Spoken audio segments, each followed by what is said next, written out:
What's up, guys? It is Ryan from I Teach Credit, and I wanted to do a quick client review to show you why somebody actually has bad scores, but they could probably turn it around real quickly.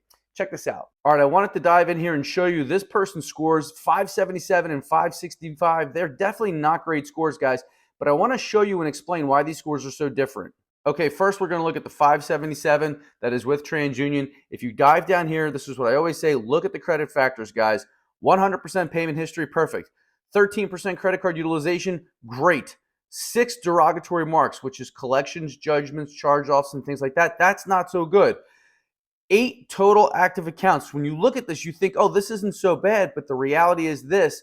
There's only, when you dive into here, there's only 3 open active accounts. That's not good. Also, when you come up here to credit card use and you open this up, you're going to see there's 342 of $2,600.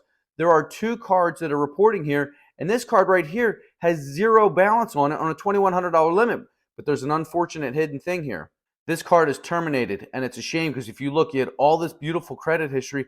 This is why you never want to close credit card accounts. Now, if you come to Equifax, you're going to see 565 here with the Equifax. What's different? If you come here, the credit card use is 68%. It's not 13% like before. Why is that? Because when you dive into this account, you're going to see there's only one Capital One card here, and that's at 68%. Remember, anything at 30% or higher is going to wallop your score, so you need to make sure you keep those balances below 30% utilization and preferably below 10%.